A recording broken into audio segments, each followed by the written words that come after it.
He is the creator and sustainer of all the worlds, whether those worlds are known or unknown to mankind.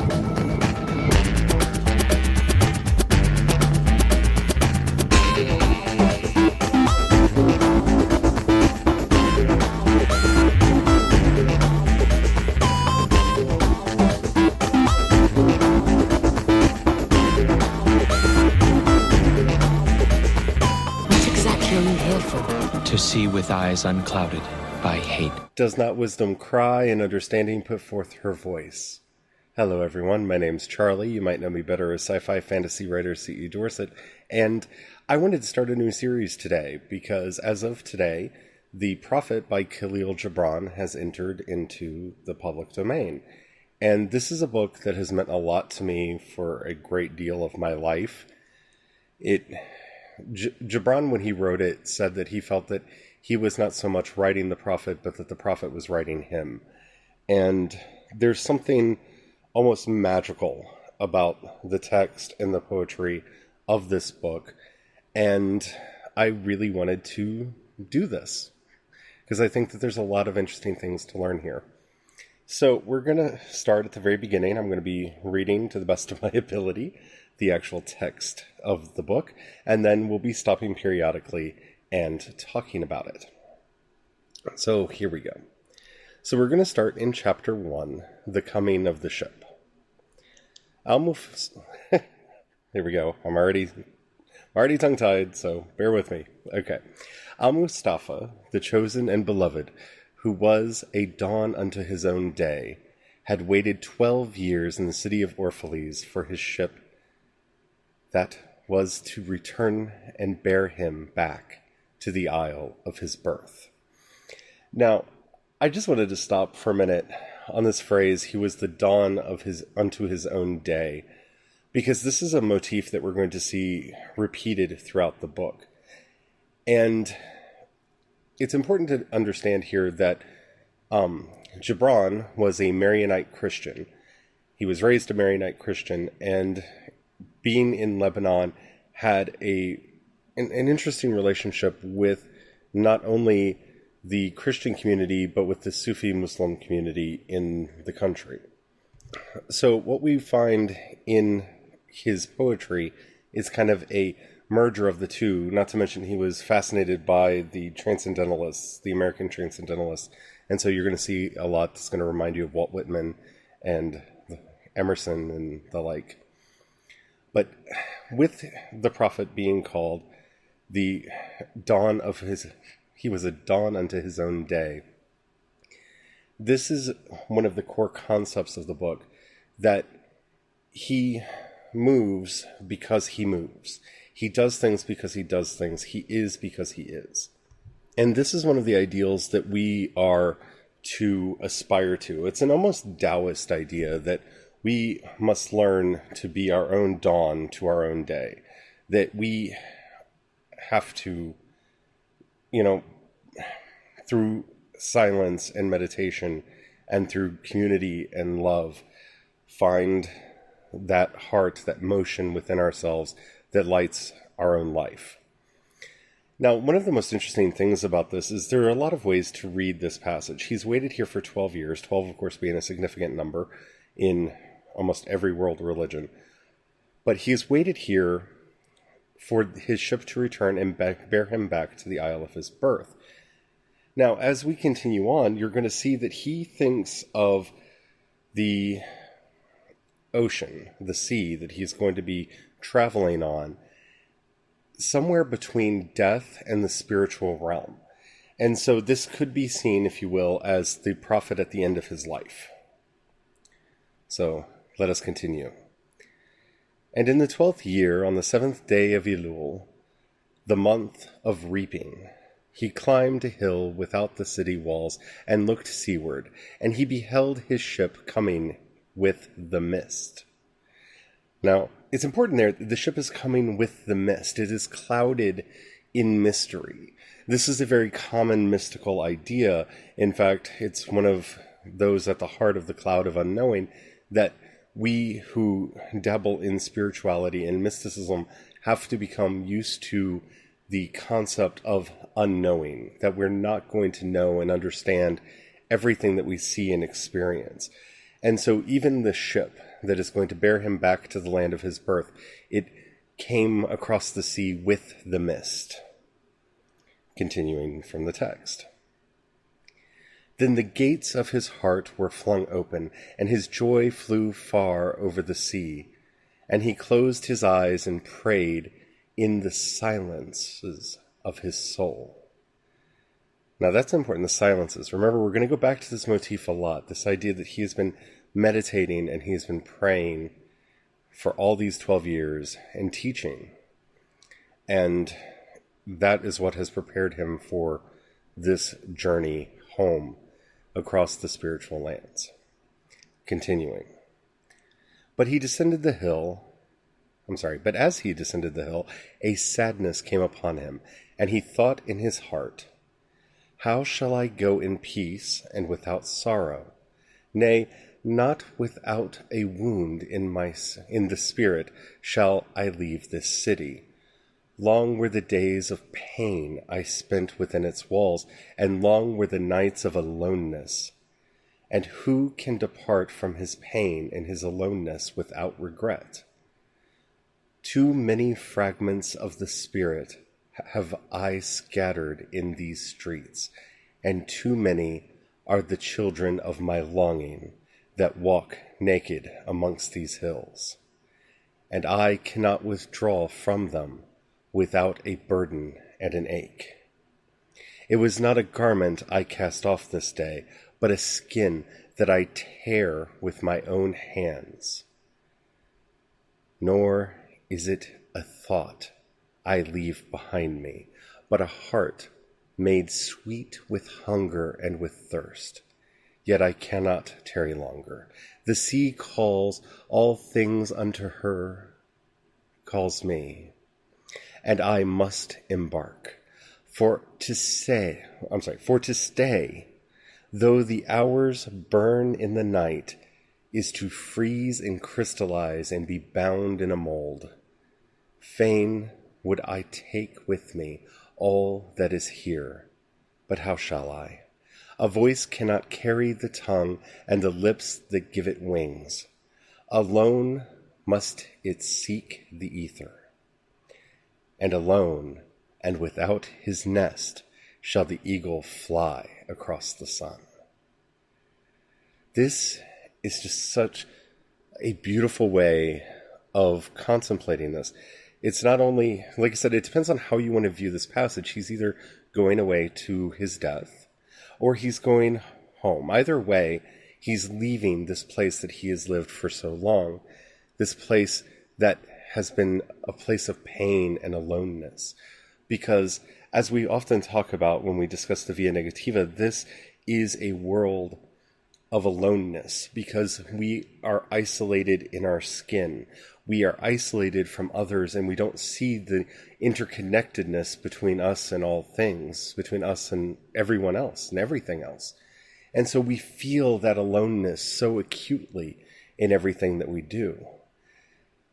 And so he says, it is not a garment that I cast off this day, but a skin that I tear with my own hands.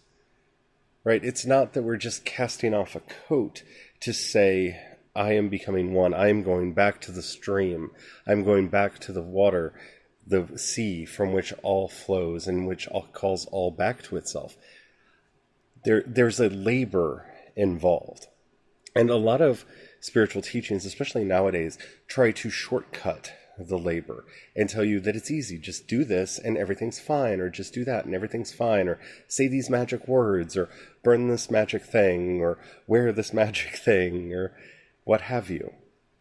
But all spirituality, all mysticism is earned through practice, through effort, and through great work.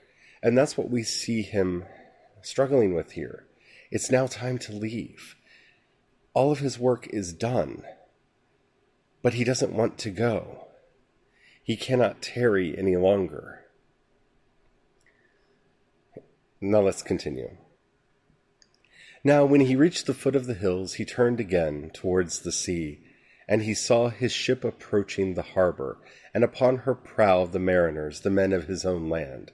And his soul cried out to them, and he said, Sons of my ancient mother, you riders of the tide, how often have you sailed in my dreams? And now you come in my awakening, which is my deeper dream. Ready am I to go, and my eagerness with sails full set awaits the wind. Only another breath will I breathe in this still air. Only another loving look cast backwards.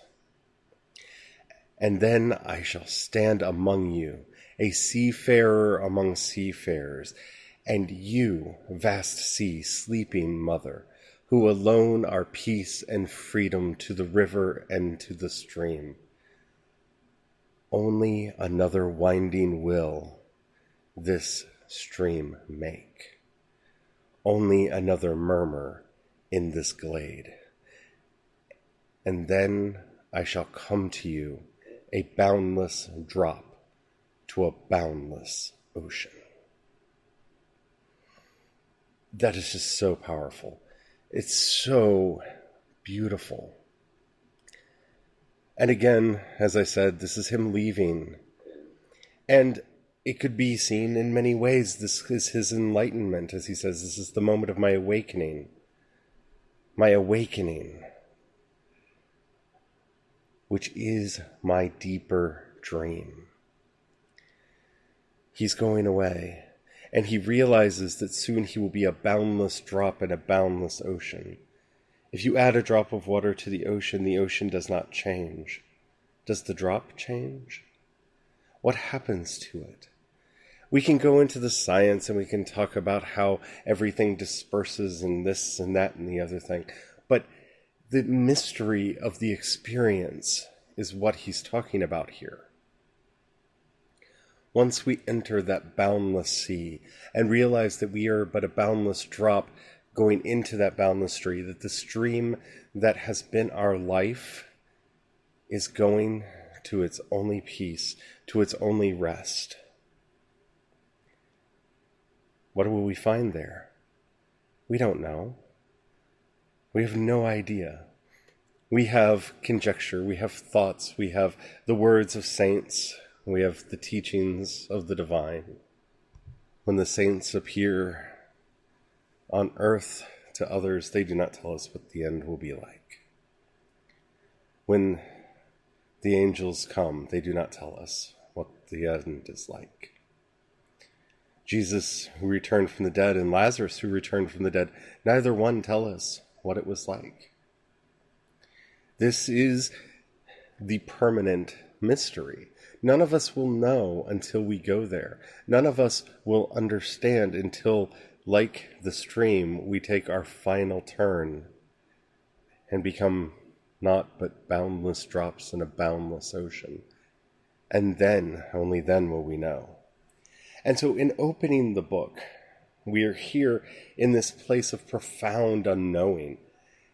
And that sets the stage for everything that is going to follow.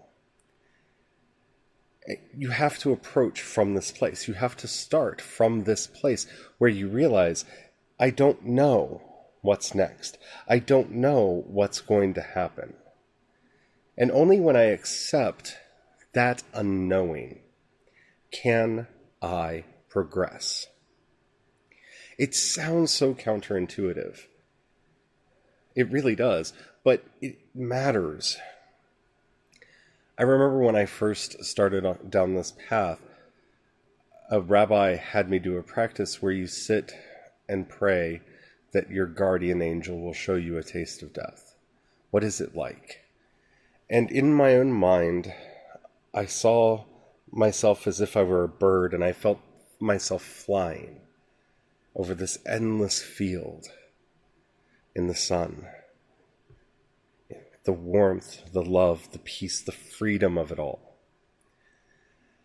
And in that experience, I understood something, but it's not something that I can give words to. And that's what the prophet is telling us here. He doesn't have the words. None of us do. The great mystery will always be the great mystery. What is God? What is life? What is death? These will always stand before us as the great mysteries of our times. And we'll continue this after the break. And we're back. When we left our prophet Mustafa, he was walking down the mountain and trying to figure out how he was going to cope with leaving this place that he had lived for the last 12 years. And we continue reading from the prophet. And as he walked, he saw from afar men and women leaving their fields and their vineyards and hastening towards the city gates. And he heard their voices calling his name and shouting from field to field, telling one another of the coming of his ship. And he said to himself, "Shall the day of parting be a day of gathering? And shall it be said that my eve was in truth my dawn? And what shall I give unto him who has left his slough in mid-furrow? Or to him who has stopped the wheel of the winepress? Shall my heart become a tree heavy laden with fruit, that I may gather and give unto them? And shall my desires flow like a fountain, that I may fill up their cups? Am I a harp, that the hand of the mighty may touch me, or a lute that his breath may pass through me? A seeker of silences am I, and what a treasure I have found in silences, that I may dispense with confidence. If this is my day of harvest, in what field have I sowed the seed, and in what unremembered season? If this indeed be the hour in which I lift up my lantern, it is not my flame that shall burn therein. Empty and dark shall I raise my lantern, and the guardian of the night shall fill it with oil, and he shall light it also." Beautiful, beautiful. Okay, so let's break this down. So he sees the people coming to the city gates, and he realizes that they have seen the ships coming, and they know the ship coming, and they know he's going to leave. And he's trying to figure out, what should I say to them? And he starts doing something that anyone who even pretends to talk about spiritual matters should do. It's something that I do very often. They have to realize it's not them speaking. I love the poetic language here. Am I a harp that the hand of the mighty may touch me, or a flute that his breath may pass through me? A seeker of silences am I, and what treasure I found in silences, that I may dispense with confidence. Yes, 1,000 times yes. Because if you are a mystic, if you are living a mystic life, you have to realize that the insights that you get are there for you to share. No prophecy comes of individual interpretation. That's what the Apostle Peter tells us. And it's so important. It's for the community. Everything that we gain is for the community. It's for others. So any insight that you gain in meditation as a seeker of silences, every little bit of treasure that you get your hands on, that is for the community, not just for you. So we realize that we, as mystics, as prophets, as artists, as the statements of creation spirituality call us, these identities do not entitle us to speak on behalf of the Almighty. They do not entitle us to speak on the behalf of any spiritual entity. All they mean is that, like the prophet here, we have learned to raise our lantern, and we realize that we cannot light the flame. If this indeed be the hour in which I lift up my lantern, it is not my flame that shall burn therein. Empty and dark shall I raise my lantern, and the guardian of the night shall fill it with oil, and he shall light it also. The guardian of night here is that spiritual insight, that wisdom that we're here to seek, that comes in those moments of profound isolation, in those moments of profound silence when we are meditating. I've talked about this before, but it is amazing to me how many, while in meditation, will experience that marvelous light that the apostles did on Mount Tabor surrounding them. That is the light being lit by the guardian of the night. And we may not understand in that moment what the light means or why it was lit. We may not understand the stirrings that we have. We may not understand the still small voice that speaks to us and sometimes through us. But in sharing those insights, what few we have, we grow together as a community. We become one in a way that is profound and meaningful. And it's important for us to realize that.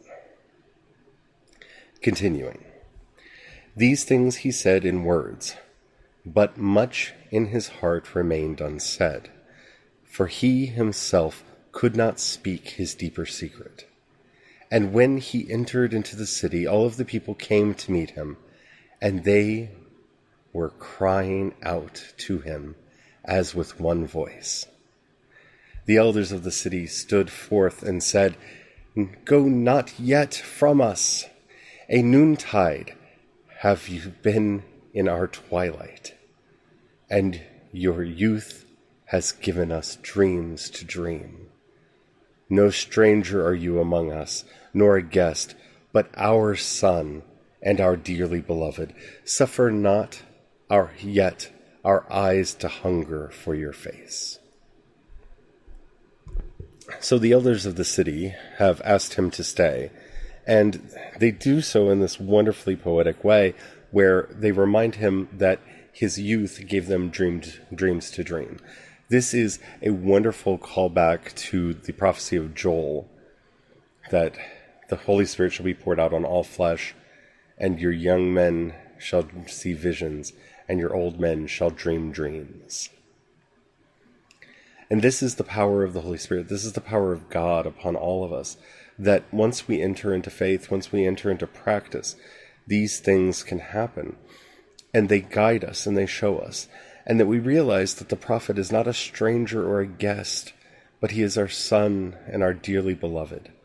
That connection that we have to the prophet is core to our practice and to our heart. When we think of Jesus, we think of him as our Lord, as our brother, and also as our sister and as our child. St. Teresa of Avila said that it is the most important duty of the Christian to see Christ as a child, for it breeds great humbleness and humility in them, for who can be proud and haughty in their hearts if they serve an infant. And it's this imagery, this power that gives us strength, and it helps us to move through our life and do all of the things that we have to do. And so the old men look at the prophet, and in him they see the ability to dream dreams. And the priests and continuing from the text. And the priests and the I can't talk today. And the priests and the priestesses said unto him, Let not the wave of the seas separate us now, and the years you spent in our midst become a memory. You have walked among us a spirit, and your shadow has been a light upon our faces. Much have we loved you, but speechless was our love, and with veils it has been veiled. Yet now it cries aloud unto you, and would stand revealed before you. And never has it been that love knows not its own depths until the hour of separation. And others, okay. So the priests came, and in them they see this great light. For even his shadow was light unto their faces, because he had emptied himself of self. This is something that we're going to see later as we go through the text and we continue on our studies. Nothing was there but the light that flowed through him. Nothing but the light. Continuing. And others came also and entreated him, but he answered them not. He only bent his head, and those who stood near saw his tears falling upon his breast. And he and the people proceeded towards the great square before the temple. And there came out of the sanctuary a woman whose name was Almitra, and she was a seeress. And he looked upon her with exceeding tenderness, for it was she who had first sought and believed in him when he had been but a day in their city. And she hailed him, saying, Prophet of God, in quest of the utmost. Long have you searched the distances for your ship, and now your ship has come, and you must needs go. Deep is your longing for the land of your memories and the dwelling place of your greater desires. And our love would not bind you, nor our needs hold you. Yet this we ask ere you leave, that you speak to us and give us your truth. And we will give it to our children, and they unto their children, and it shall not perish. In your aloneness you have watched with our days, and in your wakefulness you have listened to the weeping and the laughter of our sleep. Now, therefore, disclose us to ourselves, and tell us all that has been shown you of that which is between birth and death. And he answered, People of Orphalese, of what can I speak, save of that which is even now moving within your souls? How powerful is that? So here we have the prophet being asked by the seeress to explain to them what he knows. What is your truth? What have you learned up on the mountain? In your many silences, what have you learned? Share it to us. What have you learned about what happens between birth and death? Tell us, and we will tell our children, and our children's children, and that knowledge will not perish. See, this is the point of the mystic. This is the point of the prophet, to go up to the hill, to go up to the top of the mountain, and to listen for the voice of the divine in stillness, and to gather that message and to bring it down to the people, and to share what they have learned, the insights that they have gleaned. Not to be blindly obeyed, but to be listened to be shared in the community. And that's what we are going to be doing as we go through the prophet together. I love this book so much, and I hope that you love it too. You can find versions of it everywhere. It's, like I said, in the public domain as of today, so it should be easy to find. Definitely get yourself a copy of it so you can follow along, and it's one of those books that I read and reread regularly. I have a wonderful audiobook of it that I listen to from time to time while I'm doing things. It's a book that means a lot to me. If you have enjoyed this taste of what is to come, and the app that you're listening to me on allows you to rate the episode or the podcast, please do that. That really helps me out a lot. That tells the algorithm that it should share me with other people, and that really does help me out quite a bit. So if you do that, please do. If you got a few dollars you can throw my way, either depending on the app, there'll either be a button that says support, or in the show notes there'll be a link that says support on Anchor. If you click that, you can support me at the $1, $5, or $10 levels. That really does help out a lot. I'm very busy. I've got a lot of stuff going on, and I have to pay for all of this out of my own pocket, and it would really help to be able to defer some of the cost of hosting, and it would also help me in my horrible capitalist mind to justify spending the time making the podcast, because I really do love it, but you know how the world is. At any rate, if you don't have any money, that's all right. Please pray for me. Your prayers mean a lot. And if you know of anybody that you think would benefit from this podcast, please share it with them. Because I think that that's what this is all about. Community is about sharing. If you want to follow me online, I'm Wisdom Cries Out on Twitter. And you can find a link to everything that I do over at wisdomscry.com. Until next time, may God bless you and keep you, ever growing in wisdom and compassion. Amen.